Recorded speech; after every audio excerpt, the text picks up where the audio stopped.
Mesdames, Messieurs, bonsoir. Soyez les bienvenus dans cet auditorium du musée Soulages.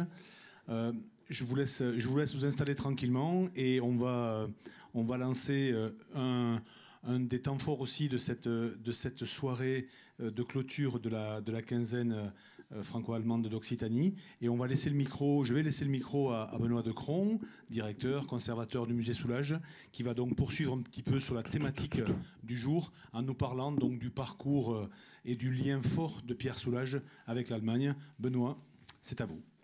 Bien, vous m'entendez là, voilà. Donc je me donne 40 minutes. Il va falloir que je cravache un petit peu. Mais par contre, moi, je lis pas mes textes, donc je préfère parler des images. De toute façon, 40 minutes, c'est court.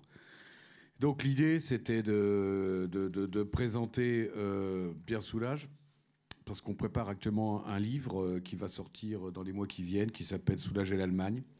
On en parlera tout à l'heure. Donc je remercie Christophe qui m'a prêté très gentiment son PowerPoint avec des images et des textes.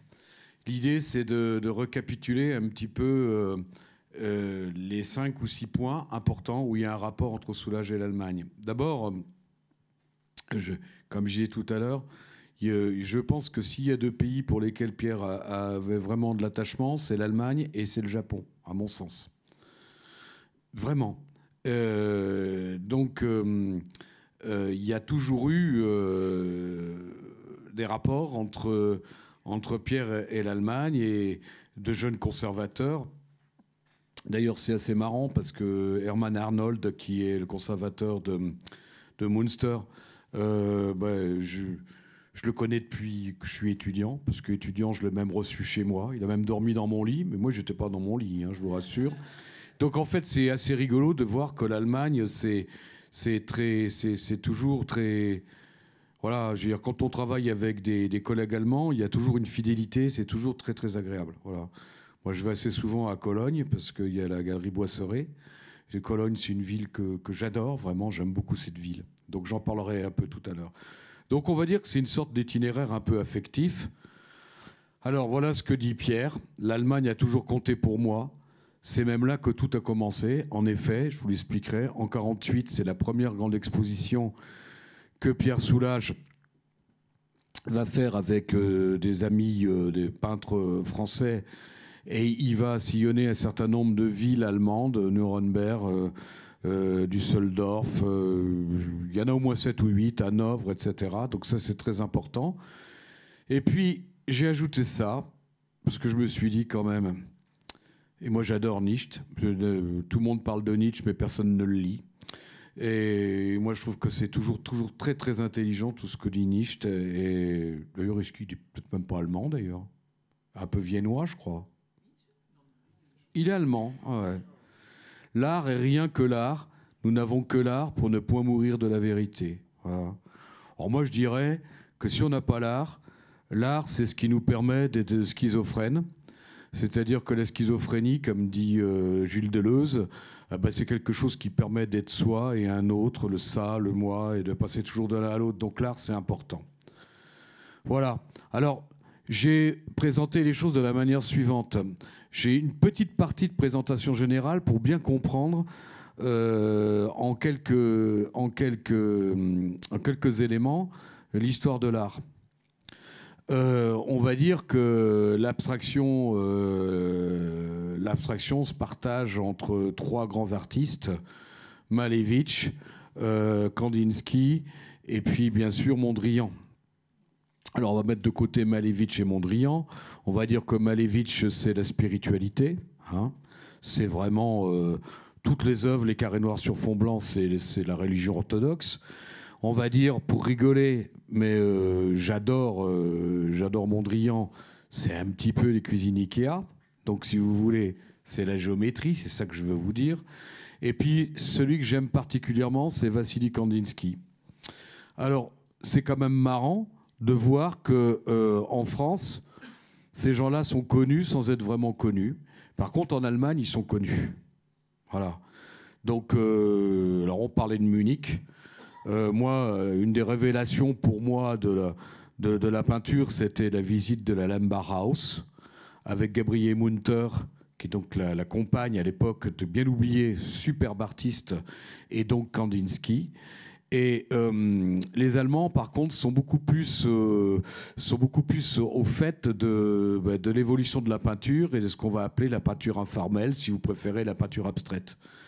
Et alors, j'insiste sur le fait que Kandinsky, Mondrian va vivre à Paris, il va partir avant la Seconde Guerre mondiale, et Kandinsky, il va mourir en 1944 à Versailles.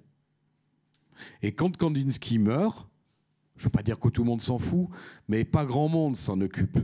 Et c'est pourtant génial, parce que c'est lui qui invente l'effusion, donc on y reviendra tout à l'heure autour de Soulages, c'est-à-dire l'effusion lyrique, l'abstraction lyrique, c'est-à-dire l'effusion, c'est comme une infusion, c'est-à-dire c'est la peinture dans la musique, dans la couleur, etc.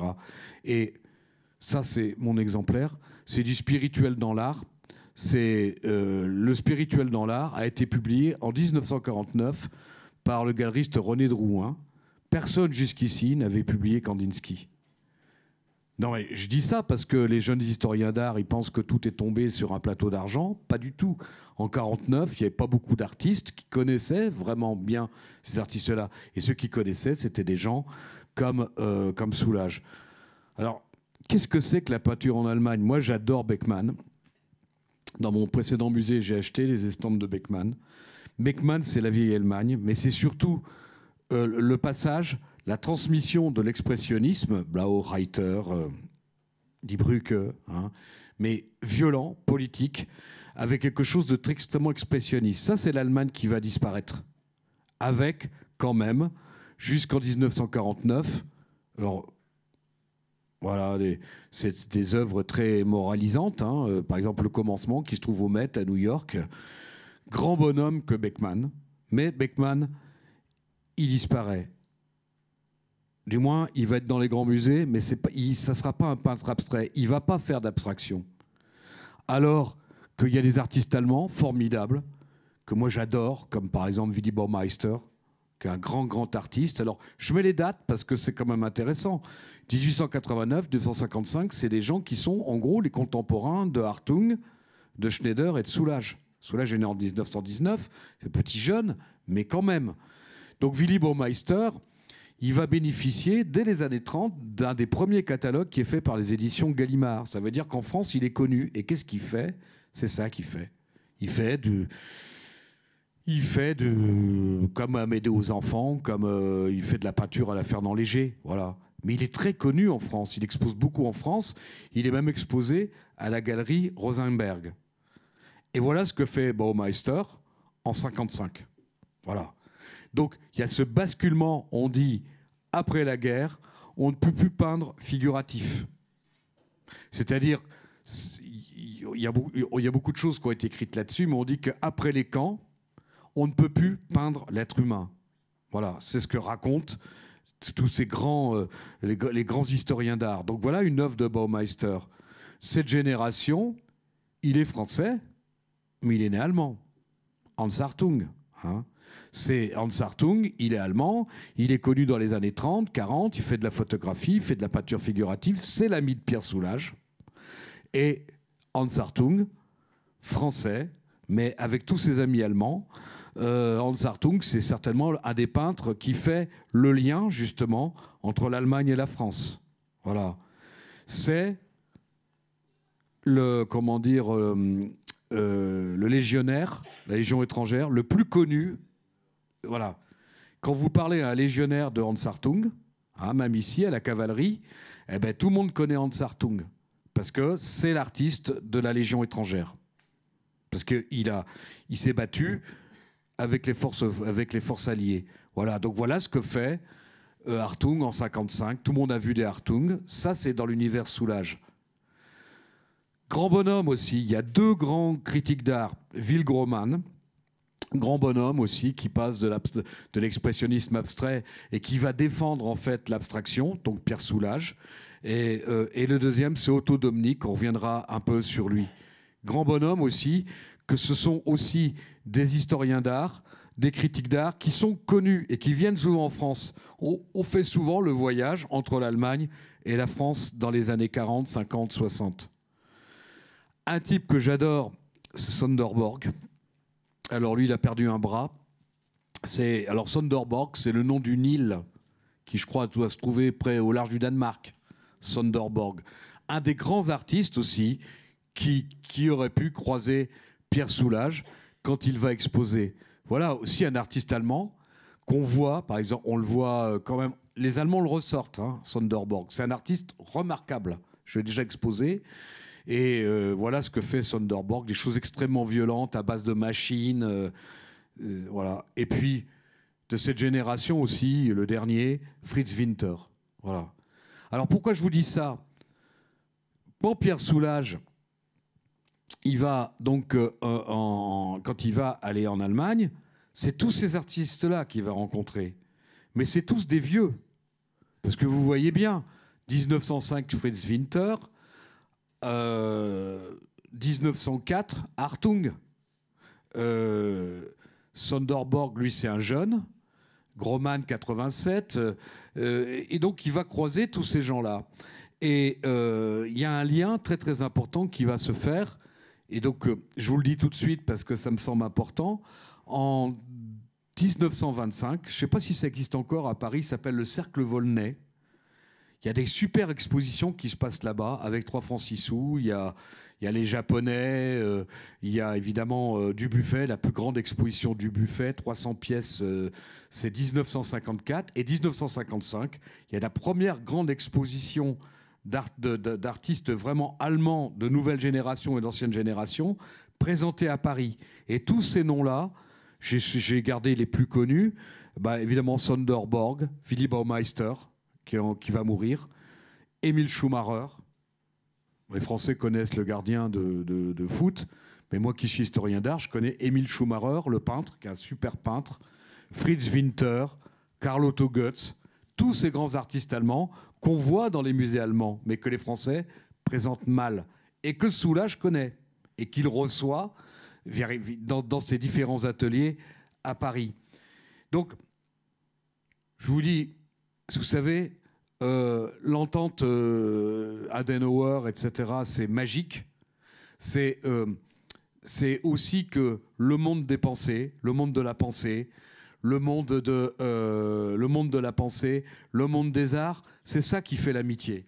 Et c'est extrêmement important. Je veux dire, des gens comme, même si ça n'a rien à voir, mais des gens comme Ernst Jünger, par exemple, tout le monde connaît son histoire, il est à Paris pendant la guerre, etc., mais extrêmement connu du public français. Vous voyez ce que je veux dire? Il y a ce lien qui est vraiment indéfectible. Et ça, Soulages, il connaît très bien tout ça. Alors, voilà. Ça, c'est une photo qu'on a faite de Pierre Soulages en 2010. C'est le Walter Gropius Bau, mais c'est muséum aussi. Gropius, c'est un des fondateurs du Bauhaus. Il y a l'école de Bauhaus et puis il y a l'école d'Ulm après. Donc c'est très très important pour l'architecture. Et en 2010, Pierre montre des œuvres donc à Berlin. Alors qui c'est Pierre Soulages? C'est un homme qui fait 1m90, qui pèse, moi je l'ai connu à 120, 130 kilos, même jusqu'à la fin, c'était quand même un homme très imposant. C'est un homme de l'artisanat, c'est-à-dire avec des mains comme des battoirs, une force de la nature, et il connaît plein de choses. Et l'Allemagne, on va dire, je ne l'ai pas fait, mais il se trouve qu'on vient d'acheter la revue. Il connaît l'Allemagne, en fait, parce qu'il est à Rodez. Quand il est gamin, il est né en 1919 à Rodez. Qu'est-ce que tu fais à Rodez dans les années 30, pendant la guerre? Tu t'emmerdes. Hein. Et donc, tu fais quoi? Tu prends les journaux que tu trouves, et il découvre, en fait, l'art abstrait dans la revue Signal. Donc, vous savez que Signal, c'est la revue très luxueuse, d'ailleurs, des nazis, hein. C'est l'ancêtre d'ailleurs de Paris Match, hein, c'est l'ancêtre d'une revue qui s'appelait Vue, Paru aussi, qui est vraiment des revues très très bien faites avec des typos formidables. Et il découvre en fait Entartete Kunst, il découvre l'art dégénéré, il découvre ça Voilà, l'Allemagne. Et il se dit quand même que finalement, ces gens-là qui n'aiment pas Paul Klee, qui n'aiment pas, je ne sais pas, les expressionnistes et Milnold, hein, qui n'aiment pas tout ça, c'est quand même vachement bien, quoi. Et lui, au lieu que ça le repousse, ça l'intéresse. Voilà. Et moi, je pense que l'art allemand apparaît chez Soulages déjà par ça. Parce que faut imaginer que dans les années 30, les revues d'art, ça n'existe pas. Maintenant, les gamins, nos gamins, ils ont ta chaîne, ils ont de l'art au kilo, mais à l'époque, ça n'existe pas. Voilà. Et alors, voilà la maison de Pierre Soulages. Bon, c'est juste à côté d'ici. Cette maison va être restaurée. Et donc, c'est la maison juste à côté de l'atelier de son père. Et son père, il était artisan. Il faisait des charrettes à cheval. Voilà. Et donc, ce monde de l'artisanat, ce monde de la matière va être très, très important pour lui. Quelle est la vie de Pierre Soulages? Ben, c'est Pierre et Colette. Colette et Pierre. Voilà. Alors, une petite photo où on voit Colette et Pierre. Et là, on voit Colette et Pierre. C'était, je pense, tu l'as trouvée où cette photo, la photo de Colette et Pierre? C'était lors du vernissage? Ouais, c'est lors de l'ouverture du musée. Voilà. Alors, messieurs, j'insiste quand même sur le fait que sans les femmes, il n'y a pas d'artiste. Voilà. Sans conjoint, il n'y a pas d'artiste. Et que la vérité, c'est que à 95% des cas, ou 90%, ce sont des femmes qui accompagnent les hommes. Et le rôle de Colette, il est majeur. Tous ceux qui connaissent bien Pierre et Colette Soulages savent que c'est comme ça que ça fonctionne. Donc, on a monté ce musée ensemble. Bon, il y a l'histoire du mariage. Ils se marient le 24 octobre 42 à l'église Saint-Louis à Sète parce que Colette, elle est catalane. Et ils se marient en noir. Voilà. Donc ça, c'est... Avec Marie-France, on a entendu ça. Si on ne l'a pas entendu 15 fois, on ne l'a pas entendu. Voilà. Et puis donc, il y a l'histoire de Pierre Soulages. Entre, on va dire, il fait des études d'abord à Paris, ensuite il est à Montpellier. À Montpellier, il se trouve à Montpellier à l'époque où Pétain descend pour faire rencontrer Franco à Montpellier. Et lui décide qu'il faut qu'il parte parce qu'il est menacé par le travail de STO. Donc en fait, on voit à gauche, en bas, c'est un personnage absolument formidable aussi. Un jour, je ne peux pas m'empêcher de la raconter, cette blague. C'est quelqu'un du ministère de la Culture qui un jour me dit « Ah, quand même, Joseph Delteil, il a écrit, je pensais qu'il avait fait des chansons, de la musique, mais je ne savais pas qu'il avait écrit des livres. » Ministère de la Culture. Véridique, hein. Joseph Delteil, c'est le grand poète, le grand écrivain, et surtout l'ami de Pierre Soulages. Sa femme, c'est elle qui va faire les ballets noirs, les ballets nègres, etc. C'est Caroline. Et donc, elle va mettre Soulages en rapport avec des artistes, et notamment Calder, indirectement, et surtout Sonia Delaunay. Et à droite, vous avez Pierre Soulages dans Les Vignes, parce qu'il s'en est fallu de peu qu'en 1945, Pierre Soulages, finalement, abandonne la peinture et qu'il devienne vigneron. Voilà. Alors, le contexte artistique, comment on peut dire ça? Là, vous avez quelques œuvres qui sont représentées. Il y a le Salon des Réalités Nouvelles, c'est 48. Le Salon des Réalités Nouvelles, c'est à Paris. Il y a le Salon de Mai et le Salon des Réalités Nouvelles. Les Salons des Réalités Nouvelles, c'est les cuisines Ikea. Donc, si vous préférez, c'est la peinture abstraite géométrique. Voilà. Donc, c'est Gorin, c'est Hélion, c'est Gorin, c'est Magnelli, c'est Mondrian, c'est Van Torgerlo, etc. Et Soulages, il n'est pas trop dans ces choses-là. Par contre, lui, il va rencontrer des Allemands dans le cadre des Réalités Nouvelles, parce qu'ils vont le visiter dans son atelier. À l'époque, il est déjà sur Paris. Hein, et il va y avoir une exposition donc, qui va se tenir en Allemagne, qui s'appelle Grosse Ausstellung Französischer Abstrakter Malerei, grande exposition de peinture abstraite française. Alors, on va la faire courte. De quoi s'agit-il? Je n'ai plus le nombre d'artistes français. Il y en a une dizaine. Combien il y en a? 10. Voilà. Et parmi ces 10 artistes, il y a un peu tout le monde, quoi. Il y a Vuliami, il y a Kupka. Kupka, le vieux tchèque, Kupka, qui faisait des caricatures dans Simplicissimus, hein, revue allemande, Simplicissimus. Et Kupka, c'est un des inventeurs, Franz Kupka, François Kupka, en France, un des inventeurs de l'abstraction en France. Mais c'est un vieux bonhomme. Il est Kakoshim. Hein. Et donc, il y a ces 10 artistes qui vont là-bas et qui sont présentés dans 7 ou 8 villes. Alors, il y a Düsseldorf, Hambourg. Ouais, ben voilà, c'est écrit dessous. C'est voilà, Stuttgart, Munich, Düsseldorf. C'est comme sur le Port-Salut, c'est écrit dessus. Stuttgart, Munich, Düsseldorf, Hanovre, Hambourg, Francfort et Fribourg. Et qu'est-ce qui se passe? Ces artistes français, ils sont montrés aux Allemands, ils rencontrent des Allemands, il y a des relations dans la presse. Autour de tout ça, il y a le critique d'art psychiatre qui s'appelle Otto Domnick, qui est un type absolument capital. Et c'est lui qui va pousser ces critiques d'art, heureuse époque où les critiques d'art étaient médecins et ils étaient critiques d'art en plus d'être médecins. Voilà, c'est le cas d'Otto Domnick.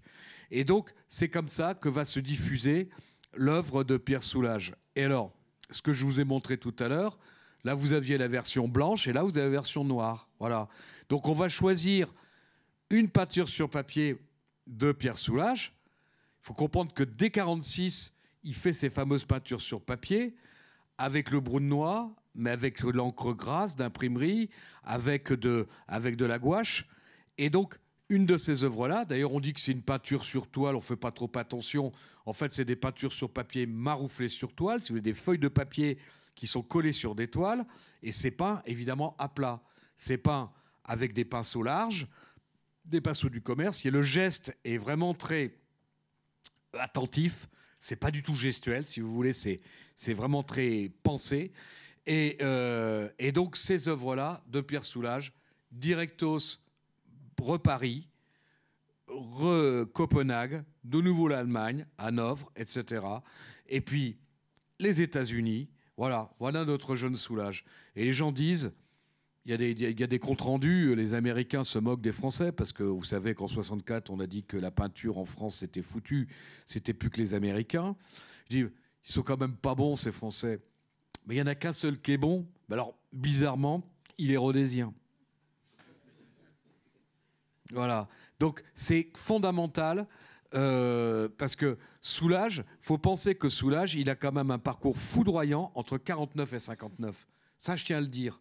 On ne peut pas imaginer, parce que les gens de Rodez ne se rendent pas forcément compte, mais voilà un jeune type qui a 30 ans, il expose pour la première fois en 47, il est arrivé à Paris en 46, et dès 49, il expose partout dans le monde. En 52, il est à la Biennale de Venise. C'est pour ça qu'il faut... Mais les gens n'ont pas d'argent, ils ne se déplacent pas. Les Allemands se déplacent mal aussi, hein, c'est compliqué. Donc voilà, donc là vous avez un Brunois, qui n'est pas exactement... c'est un du musée, mais qui montre un peu cette idée que c'est fait sur du papier, à plat, et ce sont des formes comme ça qui sont des formes très simples. On dit que c'est sculptural, et comme avec un certain nombre d'artistes allemands, on va dire, mais on pourrait en faire des sculptures, parce que c'est de la 3e dimension. Les Allemands en raffolent. Et donc, en réalité, déjà, Pierre Soulages, il va exposer en Allemagne. Pierre Soulages, il y a 2 endroits où il a beaucoup d'œuvres. 3, en fait. C'est, je dirais, l'Allemagne, les États-Unis et un peu moins le Japon. Japon, il y en a une douzaine, 12-15. En Allemagne, je pense qu'il y en a facilement 25 à 30. Et aux États-Unis, il y en a beaucoup, hein, parce qu'il a vendu dès 49. Voilà, donc on voit, bon, c'est la même chose, hein, vous avez les 2 versions de l'affiche. Je répète, si vous me trouvez cette affiche en Allemagne, on l'achète, on la cherche, c'est rarissime. Alors, qu'est-ce que c'est? C'est un tout petit catalogue. Donc nous, on a acheté ce petit catalogue. C'est un petit catalogue avec du papier de mauvaise qualité. L'après-guerre, c'est un truc qu'il faut faire comprendre aux gens. Le rationnement, c'est jusqu'en 1950. Heureusement qu'il y a les communistes. Hein, parce que les communistes, ils ont des imprimeries en France. L'imprimerie Union, par exemple. L'imprimerie Union va publier plein de catalogues de galeries extrêmement luxueuses parce qu'ils ont encore du papier, mais c'est de mauvaise qualité. Donc le rôle du musée, c'est d'acheter des affiches, des cartons d'invitation, de récupérer des photos. Voilà. Sur l'Allemagne, par exemple, on a oublié un Allemand, alors on va en parler, c'est Fritz Spitz. Voilà. Alors Fritz Spitz, il est peintre, photographe, ami de Pierre Soulages dès les années 70. Et nous, on a acheté toutes les photographies de Fritz Spitz. On les a achetées et elles sont dans les collections du musée. Un jour, il faudrait faire quelque chose sur lui. Fritz Spitz. Voilà. Donc, ça, c'est un cahier. Bon, voilà. Bon, ça, c'est le fameux... en bas à gauche, c'est le fameux petit livre. À droite, vous avez une image qui appartenait... Cette image, elle avait été échangée avec Hans Hartung. Et Colette et Pierre ont racheté cette image. Elle est fondamentale, cette image, parce qu'on comprend, quand on voit une œuvre comme ça, que quoi qu'en dise Soulages, ce qu'il fait, c'est partir sur papier, c'est quelque part entre le signe. N'oubliez pas que dans les années 50, c'est quand même Roland Barthes. Je veux dire, l'excellence à la française, traduit partout en allemand, en américain, en italien, c'est quand même l'école des annales. C'est quand même...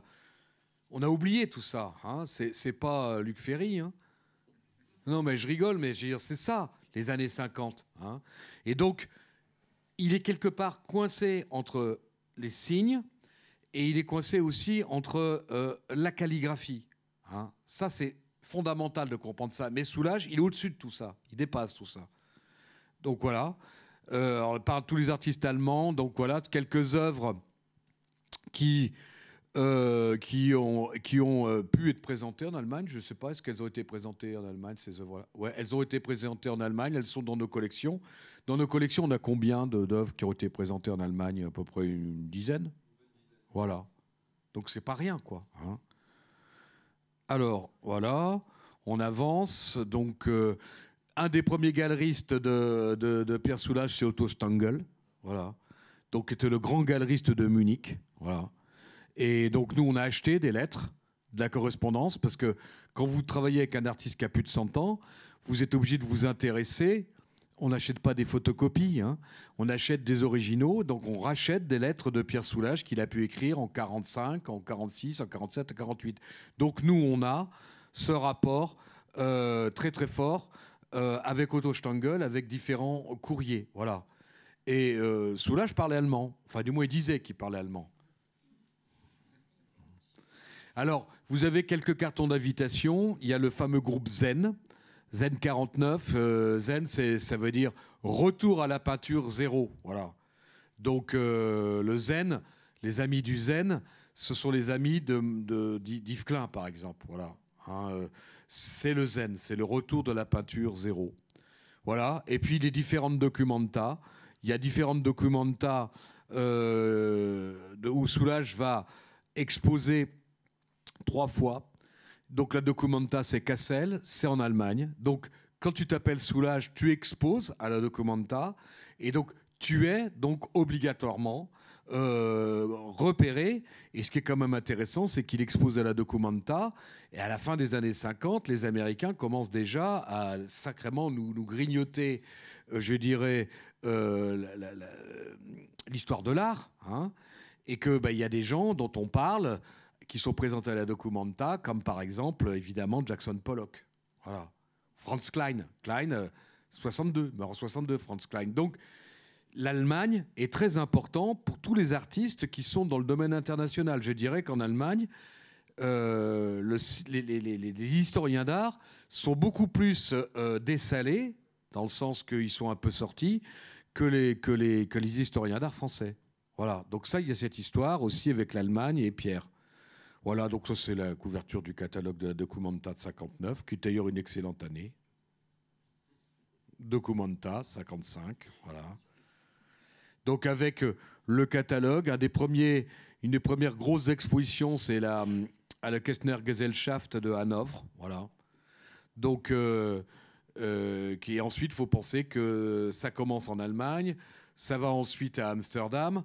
Amsterdam, les Allemands et les Néerlandais sont vraiment à la pointe de l'histoire de l'art moderne. Hein. C'est quand même pas un hasard s'il y a ces artistes allemands. On va arriver à des artistes quand même très importants en Allemagne. Et puis, il faut penser qu'aux Pays-Bas, en Belgique, vous avez le groupe Cobra qui aussi expose beaucoup en Allemagne. La France est très frileuse. Hein. À l'époque, en France, c'est Bernard Buffet. Voilà. Et Bernard Buffet, c'est rock'n'roll, si on veut. Bernard Buffet, c'est Richard Anthony. Mais je dis ça que les gens qui achètent... Mais je dis ça, mais gentiment, parce que c'est bien Bernard Buffet dans les années 50. Mais les gens qui écoutaient Richard Anthony, c'est eux qui achetaient le Bonjour Tristesse de Sagan, qui est formidable, parce qu'il y a un livre formidable. C'est ça, c'est Bonjour Tristesse. Ouais. Ouais. Mais les Français restent vraiment dans la figuration, que les Allemands sont beaucoup plus rigoureux. Donc c'est normal que Pierre Soulages soit beaucoup plus dans cet esprit radical. Voilà. Je vous encourage à lire un bouquin qui s'appelle, je crois, Opium. C'est les dessins, c'est le texte de, le texte de Françoise Sagan, que moi j'adore, Françoise Sagan, avec des illustrations de. Ça coûte rien sur Internet, vous avez ça 50 centimes d'euros, personne ne lit plus rien. On achète des livres pour caler les meubles. Non, mais en fait, c'est quand même intéressant parce que c'est l'expérience de l'opium de Françoise Sagan avec les dessins de Bernard Buffet. Mais n'oubliez pas que dans les années 50, puisque Gruber était mort, Francis Gruber était mort, donc le grand artiste, celui qui est le plus connu, un peu comme nous dans les années 80 avec la figuration libre, Robert Combas, etc., c'est Bernard Buffet. Mais c'est même pas du Buffet. C'est très peu Soulages. C'est dans un milieu très particulier. Et les années 50, 60, dans les musées, dans les galeries, les œuvres se vendent pas, c'est clair. Voilà. Donc des numéros de la Documenta. J'aime beaucoup cette image qui ressemble beaucoup d'ailleurs. C'est une œuvre de Soulages, moi je dirais qu'elle est de 56, de la Documenta. Et puis, après Soulages fait beaucoup d'affiches. Alors bon, on a sélectionné quelques affiches. Les journées musicales, 64. Voilà. Donc Soulages, il aime beaucoup. Soulages dit, moi, la musique que je préfère, c'est Bach. Voilà. Et alors, quand on lui discutait avec lui, on disait, d'accord, c'est Bach, mais c'est peut-être un peu Xenakis et Pierre Boulez. Mais on disait qu'on aimait Xenakis, on disait qu'on aimait Boulez, on disait... Moi, j'ai vu, je suis assez vieux, j'ai vu Stockhausen à La Rochelle. Et c'est des trucs incroyables, quoi. Je veux dire, les Allemands pour faire ça. Et la musique électro allemande des années 70, ce qu'on appelle le Krautrock, les années 70, Neue, Konrad Schlitzer, tous ces gens-là, ça commence dans les années 70, à Autobahn. Vous, les Allemands, vous avez la chance d'avoir Kraftwerk, qui est un truc majeur dans le domaine de la musique. Voilà. Et Pierre, il connaît ça. Voilà. Alors, j'ai 10 minutes, donc les vitraux. Donc, il va faire des vitraux, mais ces vitraux vont jamais aboutir au musée Ludwig à Aix-la-Chapelle. Vous savez qu'il y a plusieurs musées Ludwig. Il y en a un très, très beau à Cologne. Et donc, ces vitraux vont pas vraiment aboutir, mais il y a des modèles. C'est un peu des vitraux qui sont noyés dans du béton, en fait. Voilà. Mais il n'y a pas ces vitraux. Il n'y a certainement pas les vitraux de Conques. Ça, c'est en Allemagne. Ça n'a jamais été vraiment exploité. Pierre m'a toujours dit, j'ai jamais fait de vitraux. C'est vrai, il nous a jamais fait de vitraux. Alors qu'ils sont dans les collections du musée Ludwig à Aix-la-Chapelle. On a les photos. Maintenant, il faudrait quand même un jour les montrer. Voilà. Et puis donc voilà, une œuvre de cette période-là. J'ai quand même aussi une petite amitié pour les lithographies des Jeux Olympiques de Munich. Donc c'était l'époque où on demandait, on faisait imprimer toutes les œuvres par des artistes. Donc Soulages en a fait une, c'est 72. La typo, je l'ai dit, c'est Otto Eicher, qui est grand graphiste allemand. Et ça, Soulages est très attaché. Donc ça aussi, ça fait partie des choses importantes qui ont fait connaître Pierre Soulages, parce que ça, c'est les œuvres des années 70. C'est vraiment les périodes 70-72 où Pierre Soulages est très très proche des liens et de la calligraphie. On pourrait voir ça comme des liens, quoi. Et on pourrait le voir aussi par la fascination que quelques artistes japonais ont dans les années 70 pour l'œuvre de Soulages. Je pense à Ado Sato, par exemple, ou je pense bien sûr à Morita. Morita, qui est le grand artiste japonais. Voilà. Donc ça, vous l'avez vu. Alors après, il y a différentes expositions. Les 40 ans de peinture à Cassel, de Soulages. Ça, c'est l'expérience. Alors vous, les Allemands, vous avez beaucoup de chance parce que vous avez eu le moine Théophile. Vous connaissez le moine Théophile?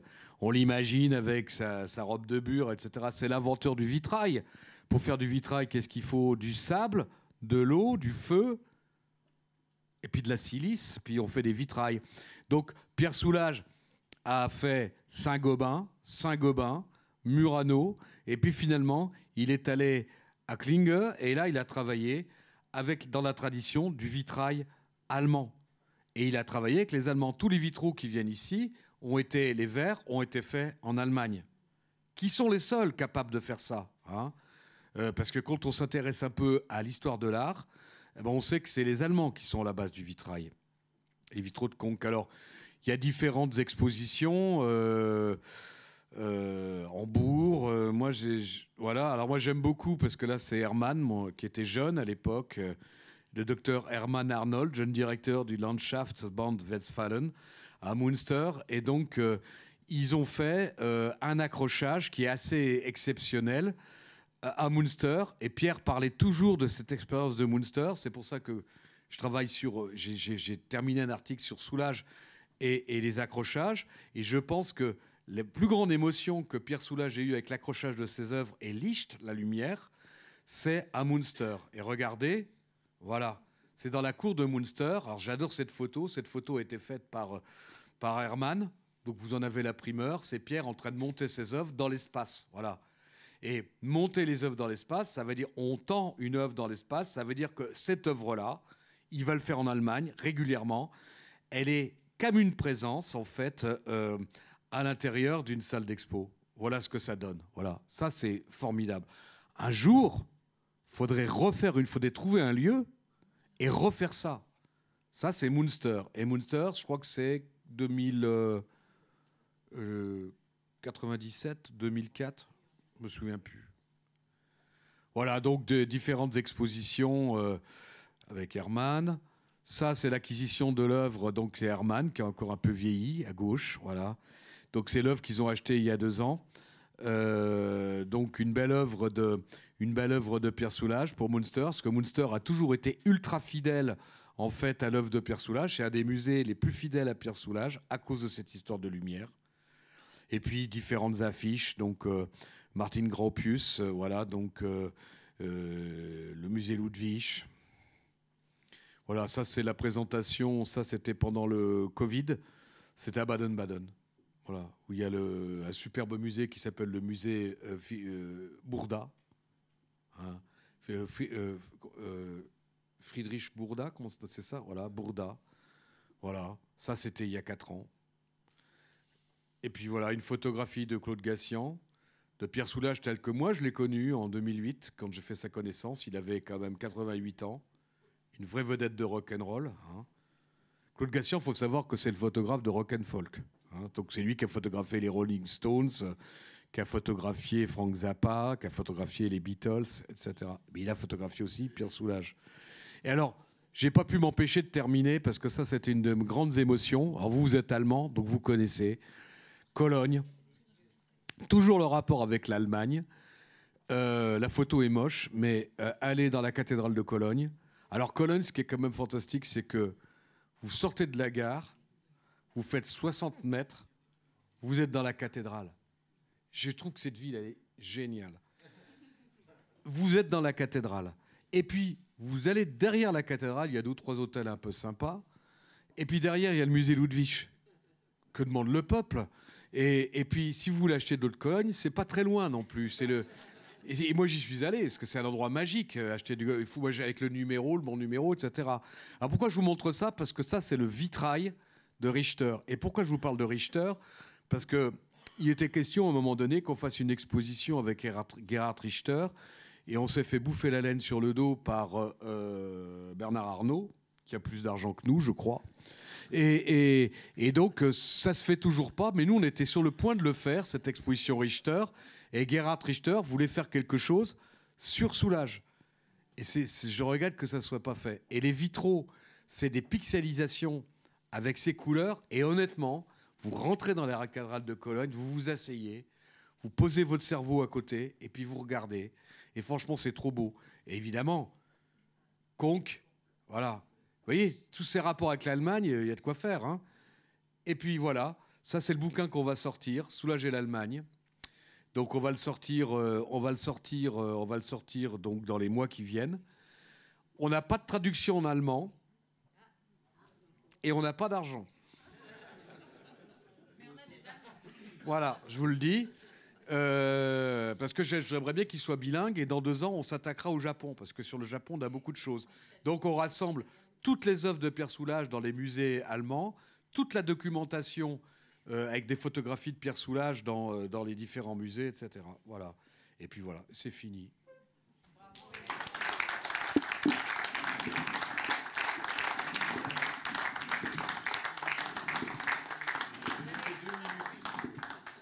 Mesdames, Messieurs, nous venons de vivre un moment historique. Benoît Decron a respecté un timing. Et je crois que ça fait quelques années qu'on se connaît et c'est la première fois, Benoît. Merci, ce qui n'enlève rien à la qualité de son intervention. Et merci pour d'avoir été notre guide ce soir sur la visite. Le guide aussi lors de cette balade outre-Rhin, pour celui qu'on a souvent baptisé le maître de l'Outre-Noir. Donc on a passé un très très bon moment avec vous. On se dirige tout doucement vers la clôture de cette quinzaine avec une cérémonie un peu plus officielle. Et justement, cette quinzaine franco-allemande d'Occitanie, elle est portée par 4 piliers depuis 7 ans, avec donc l'ambassade d'Allemagne à Paris. Nous avons aussi donc la région Occitanie, la fondation Groupe des Pêches et l'association Allemagne-Occitanie, l'Europe au cœur. Donc pour justement clôturer et aller un peu plus loin dans le propos sur cette quinzaine, les projets, le travail qui est mené, sa force et son importance aussi dans cette relation franco-allemande. On va écouter 3 invités un petit peu prestigieux et on va commencer s'il vous plaît par Marie-France Marchand-Bailey qui est la présidente de la fondation Groupe des Pêches. Madame Marchand-Bailey, venez me rejoindre.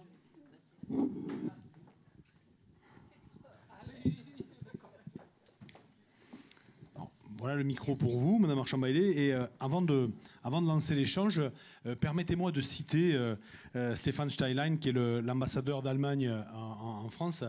Il écrit « À l'heure où, en l'espace de quelques semaines, nos plus profondes convictions ont été purement et simplement balayées, nous confrontant à un ordre mondial inédit, la France et l'Allemagne doivent plus que jamais se serrer les coudes. » Créée il y a maintenant 7 ans, la quinzaine franco-allemande d'Occitanie a vu le jour grâce à des hommes et des femmes guidés par la vision d'une Europe forte, portée par l'amitié franco-allemande.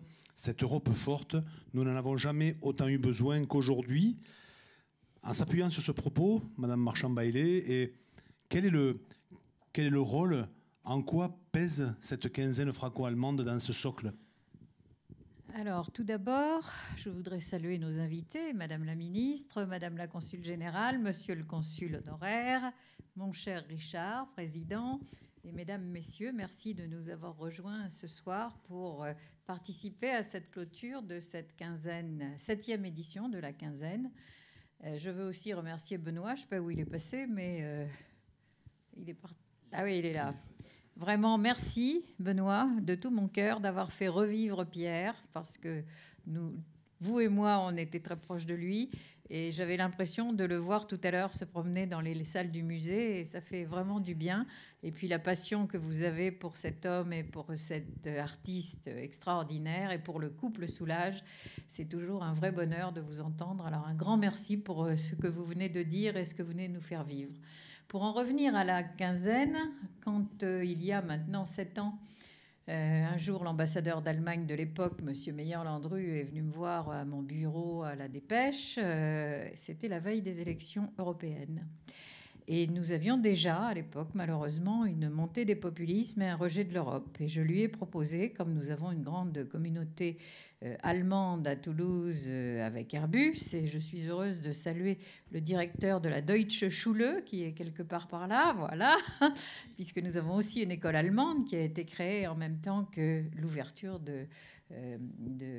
d'Airbus pour permettre aux enfants des expatriés allemands de pouvoir poursuivre leurs études, et qui maintenant est devenue une école très importante à Toulouse. Et donc, je lui dis, nous avons aussi à Montpellier un jumelage très puissant avec Heidelberg, et c'est le plus vieux jumelage d'une ville française avec une ville allemande.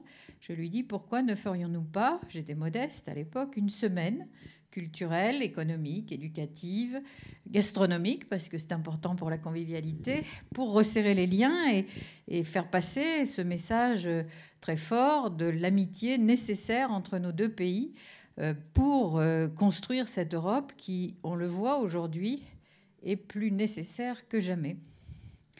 Et l'ambassadeur d'Allemagne, qui d'abord m'a dit « nous n'avons pas de frontières communes », m'a rappelé 3 jours après en me disant « Berlin est enthousiaste et on fait ».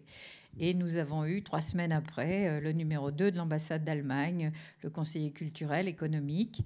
J'avais entre-temps rencontré Richard, qui était le patron du club d'affaires franco-allemand, qui a vécu en Allemagne, qui a une grande passion pour l'Allemagne.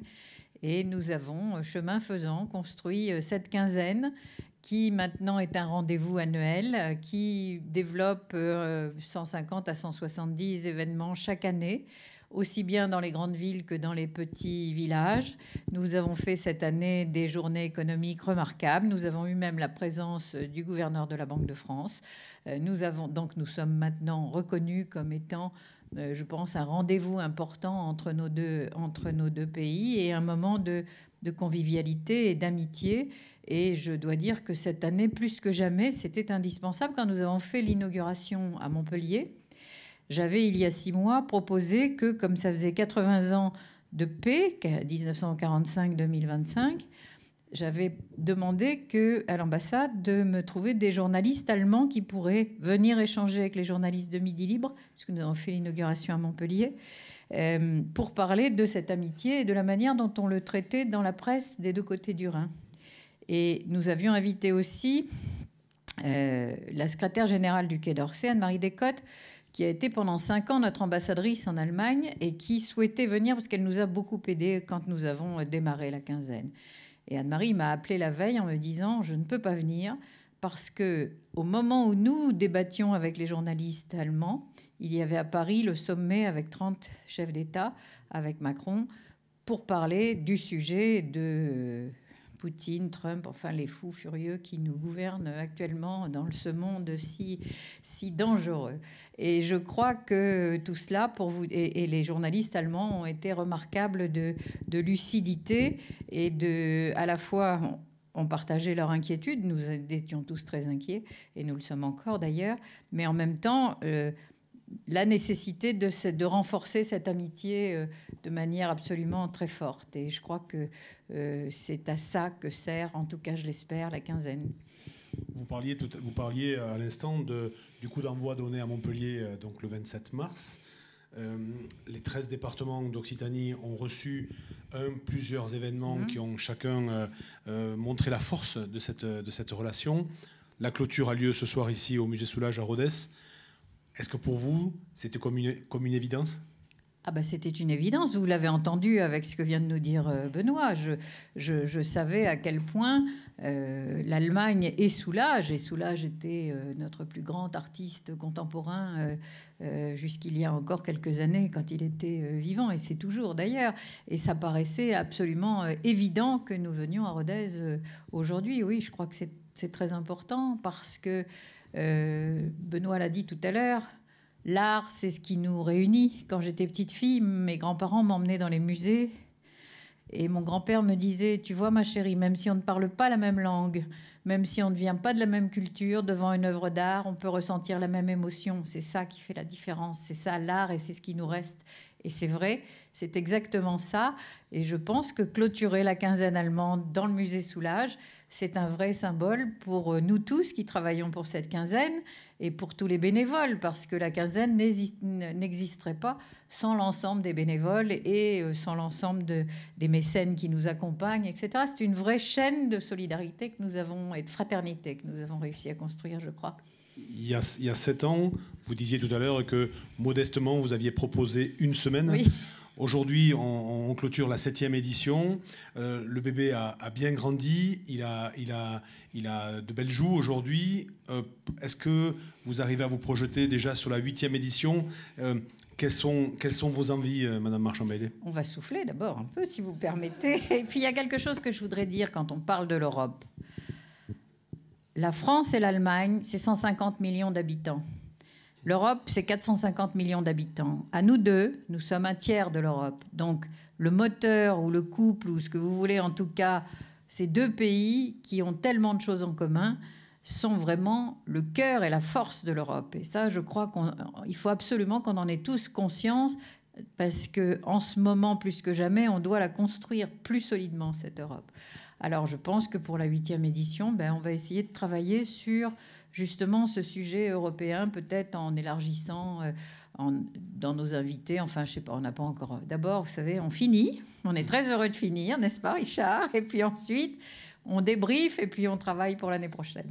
Avant de donner justement la parole à Richard Jarry, une dernière question, Madame Marchand-Bailey. Vous êtes présidente donc de cette fondation, Groupe des Pêches. On a ce soir un aperçu de ce que vous arrivez à créer et de ce que vous arrivez à impulser. La fondation soufflera ses 20 bougies bientôt. 2027. 2027, en effet. On vous connaît par l'accompagnement de jeunes étudiants, on vous connaît par le concours d'éloquence. Cette quinzaine, quelle place elle a dans ce que vous faites, de ce que vous avez envie de faire au sein de la Fondation? Tout ce que je fais, que ce soit dans la Fondation ou ailleurs, je le fais par conviction et par cœur. C'est une grande chance dans la vie de ne faire que ce qu'on a envie de faire, en quelque sorte. Et mon credo, c'est la jeunesse, parce que je pense que nous devons tous penser à l'avenir et donc à la jeunesse. Et quand je regarde les jeunes d'aujourd'hui, j'en ai beaucoup autour de moi grâce à la Fondation, je me dis que ça n'est pas facile d'avoir 18 ou 20 ans en 2025. Éco-anxiété, vu l'état de la planète, la guerre en Europe, la violence de la société et l'exemple calamiteux de nos politiques qui se chipotent, qui se disputent à l'Assemblée. Comment peut-on se projeter? Comment peut-on avoir confiance en l'avenir et dans les adultes? Et donc je pense qu'on a tous une responsabilité sociale et sociétale vis-à-vis de cette jeunesse, vis-à-vis de nos enfants, nos petits-enfants. Et c'est ce qui me porte. Et je pense que l'histoire de cette quinzaine, c'est ça aussi, c'est de dire construisons l'Europe, expliquons-leur combien c'est important, parce que c'est l'avenir. Merci, on compte encore sur vous dans les mois et les années à venir. Merci, Madame Marchand-Bailey, je vous demande de saluer. Merci.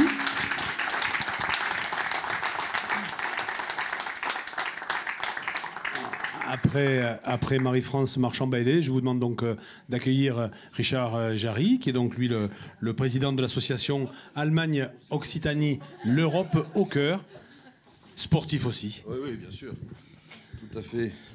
Monsieur Jarry, quand vous entendez le propos de Madame Marchand-Bailey, aujourd'hui, on a le sentiment que vous êtes un homme heureux. Je suis heureux parce que je voudrais d'abord saluer nos invités, Madame la ministre, Madame la consul générale, Monsieur le consul, cher Jean-François Rézeau, merci d'être présent au nom de la Chambre de commerce. Tu sais combien ça me tient à cœur que tu sois là. Je voudrais remercier aussi nos partenaires qui sont là parce que c'est important. Et je remercie en particulier mon ami Heinrich Lieser du groupe Notus qui est là, mais tous ceux aussi qui sont derrière moi, sans qui la quinzaine ne pourrait pas exister. Il est certain que avec la région, nous avons pu initier ce mouvement au départ en 2017, mais sans ces partenaires fidèles surtout, la quinzaine, c'est la fidélité. C'est la fidélité dans des idées, des idéaux, une communauté de pensée d'abord. Je crois que, chère Marie-France, vous avez parlé d'enfance, vous avez parlé de jeunesse, d'avenir, vous avez parlé de paix, de liberté. Enfin, je crois que ce sont des valeurs sur lesquelles nous retrouvons et il n'y a pas l'épaisseur d'un papier de cigarette entre nous sur ces sujets parce que c'est un événement tellement important, c'est un événement qui est devenu tellement important et qui nécessite beaucoup de moyens aujourd'hui. Et donc nous sommes heureux de pouvoir être ici ce soir et de terminer cette 7e quinzaine. Je respire en effet. Les choses vont aller... mais elles vont vite reprendre de toute façon parce que la quinzaine, on a déjà des projets pour 2026. Justement, Monsieur Jarry, vous, de quoi vous avez envie ? Eh bien, j'ai envie que, grâce par exemple au Fonds citoyen qui est là, et je te salue, cher Michael Stank, j'espère qu'on va pouvoir continuer à œuvrer et à monter des projets sur les 4 thématiques qui ont été évoquées, culture, éducation, citoyenneté et économie. Parce que la quinzaine, c'est pas la quinzaine de Toulouse et Montpellier, c'est la quinzaine des territoires. Et ça, c'est extrêmement important. Et la première année, lorsqu'on a lancé la quinzaine, on avait dit si on fait 50, 60 événements, ce sera bien. Si on en fait 80, ce sera un triomphe. J'ai arrêté le compteur à 257. Je n'en pouvais plus. Et donc, il a fallu aller au bout de tout ça. Et Marie-France m'a entraîné dans une aventure terrible. Je ne m'attendais pas du tout à ça, mais vous la connaissez. Hein, elle entraîne toujours les gens dans des aventures terribles. Voilà. Vous m'avez pas l'air très malheureux. Non, pas trop, mais on en a parlé avec Benoît tout à l'heure et on sait que, bon, voilà, il y a une volonté, il y a un chemin, n'est-ce pas ? Et puis je suis heureux que ce soit à Rodez, parce que d'abord j'ai passé mon bac ici, à 100 mètres d'ici, au lycée Joffre, voilà, donc voilà. Foch, oui, au lycée Foch, excusez-moi. Et puis... Vous avez le proviseur Ah, monsieur le proviseur, alors, voilà, c'était en 1970, donc il y a quelques années. Donc voilà, je retrouve un peu mes racines.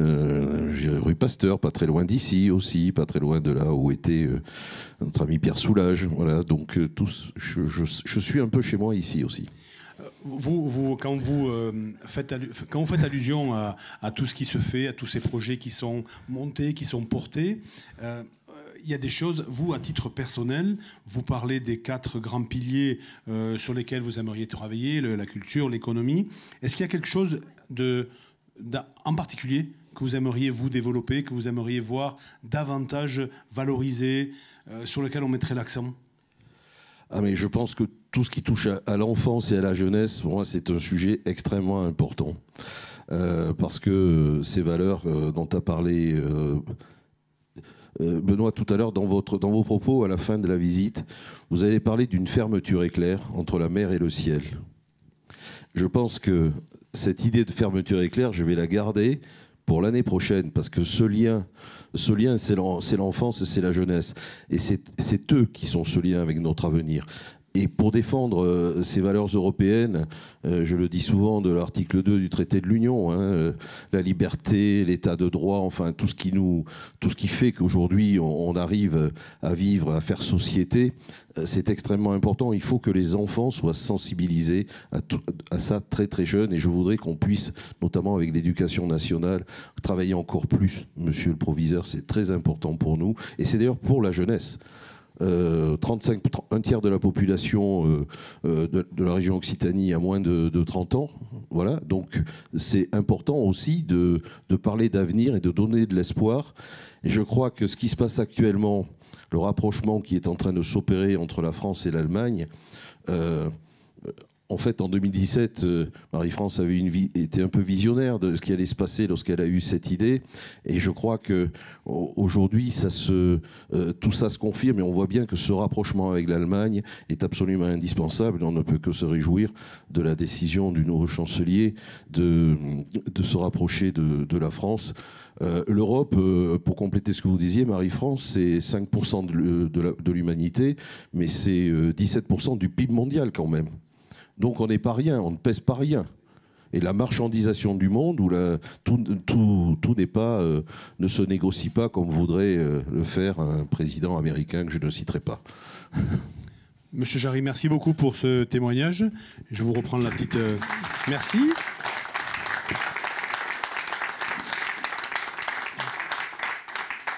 Et pour terminer cette cérémonie, merci d'accueillir Madame Gudrun Lingner, qui est ministre plénipotentiaire auprès de l'ambassade d'Allemagne en France.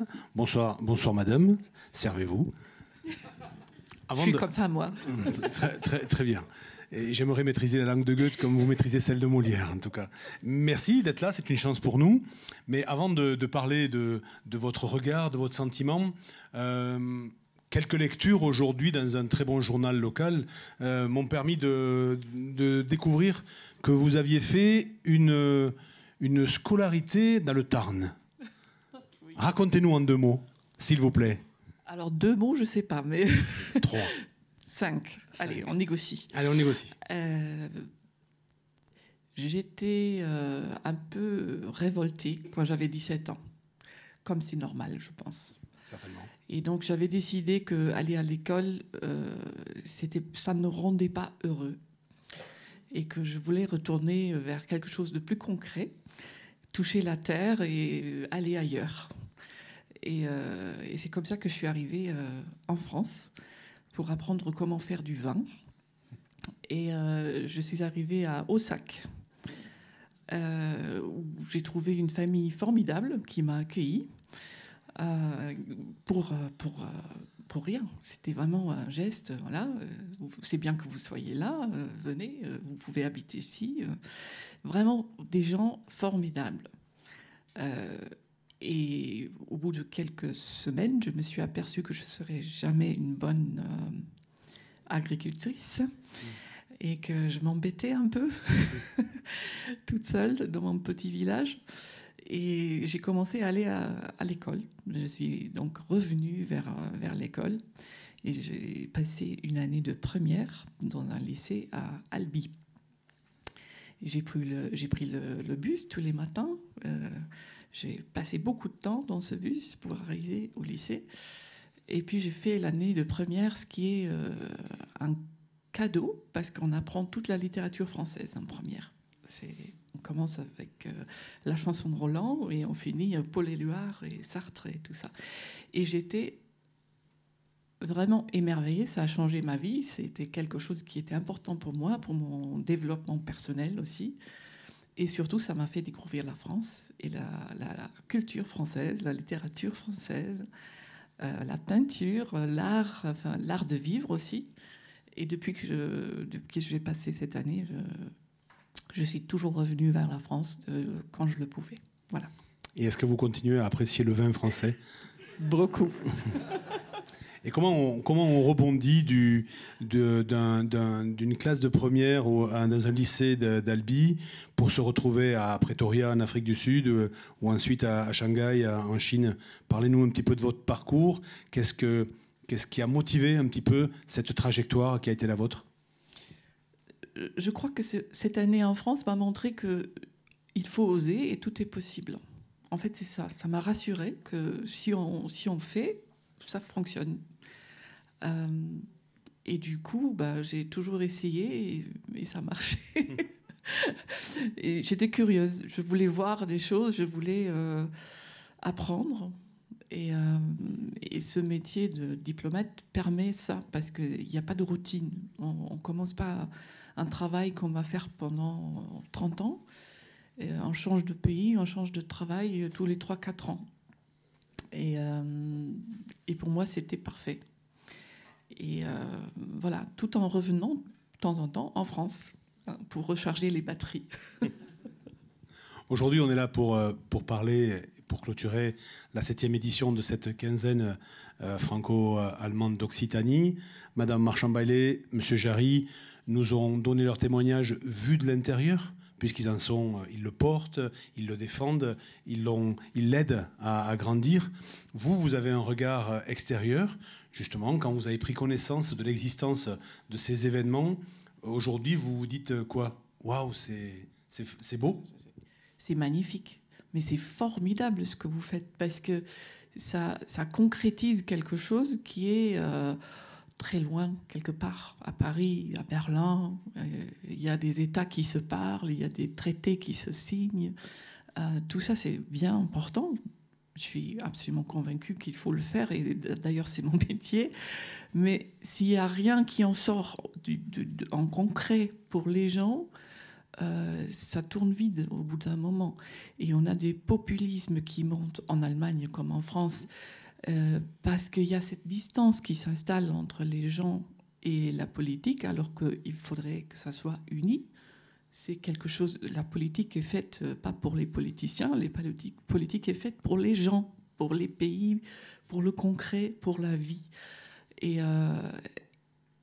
quand on arrive à organiser une quinzaine qui met dans la vitrine tout ce qu'on a de coopération, tout ce qu'on a des valeurs en commun, et le faire palpable. Et les gens peuvent aussi apprécier et voir ce qu'ils font les autres, moi je trouve que c'est magnifique. C'est vraiment magnifique. C'est ce qu'il faut faire beaucoup plus, je crois. Quand on écoute l'intervention de Benoît Decron, conservateur et directeur du musée Soulages, quand on voit le parcours de Pierre Soulages entre la France et l'Allemagne, justement, est-ce que la culture peut être une locomotive de tout ce que vous avez défini et décrit auparavant? La culture peut être quelque chose qui peut, parce qu'on parle souvent de l'économie, mais est-ce que la culture et l'économie de la culture peuvent être des moteurs aussi? Absolument, parce que la culture, c'est quoi? C'est je ne sais plus qui a dit le sentiment, mais c'est Madame Marchand-Bailey. C'est l'émotion. La culture nous ramène vers ce qui est au centre de chacun et chacune. Donc, qu'est-ce que c'est qu'être humain? Qu'est-ce que c'est qu'être humain dans cet univers? Qu'est-ce qui est le rapport avec le religieux, le spirituel? Tout ça, c'est la culture. Et en ça, on est tous unis, on est tous les mêmes, que ce soit en langue allemande, française ou chinoise. Et je crois que c'est quelque chose qui est essentiel pour notre vie. Vous parliez tout à l'heure de ce lycée Bellevue à Albi que vous avez fréquenté il y a quelques mois, quelques années. Aujourd'hui, vous avez le lycée Foch à Rodez a eu la chance de vous avoir dans ses locaux. Jean-Noël Taché, le proviseur, est là avec nous ce soir. Tout à l'heure, il me disait tout le bien qu'il pensait de cette initiative. Vous, ces 2 petites heures passées avec ces lycéens, ça vous nourrit comment? On en est sortis toutes les deux avec ma collègue, on en a discuté dans la voiture. C'était une bouffée d'air, c'est un optimisme qu'on emporte d'avoir rencontré ces jeunes gens voilà, ça va me faire fonctionner pendant quelques semaines à Paris quand je vais m'embêter dans mes réunions. C'est quelque chose qui est, encore une fois, concret. Et on a vu des jeunes gens qui se sont rencontrés, qui ont passé quelques semaines dans l'autre pays, ou parfois c'est juste quelques jours, qui ont eu parfois seulement depuis le mois de septembre, ils ont eu des cours d'allemand. Alors là, ils étaient capables de parler, de présenter, de faire des belles discussions. C'était éblouissant, je trouvais. Et j'ai vu des gens, par exemple, qui sont dans l'internat, qui habitent dans des petits villages partout dans les campagnes ici. Comme au Sac. Et je sais pertinemment qu'ils n'auraient jamais l'occasion d'apprendre qu'est-ce qui est l'Allemagne ou qu'est-ce qui est la culture allemande dans leur petit village comme ça. Et donc ce lycée qui permet de regrouper tous ces jeunes gens et de leur créer ces opportunités, je trouve ça très important. Et j'aimerais soutenir, si je peux, le travail que vous faites, monsieur le proviseur.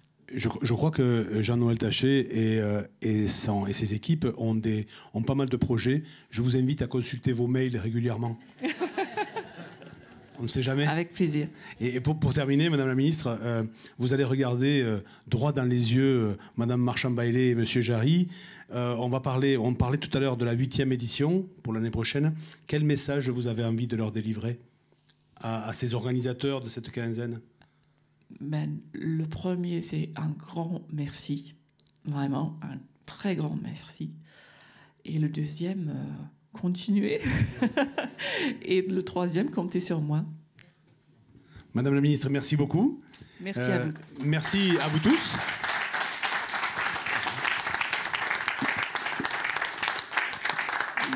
Madame la Ministre parlait de la qualité du vin tarnais ou aveyronnais. Je crois que pour boucler complètement cette quinzaine, Madame Marchand-Bailey, Monsieur Jarry et tous les organisateurs vous invitent, je crois, à revenir dans le hall du musée Soulages pour découvrir quelques autres trésors de la richesse aveyronnaise.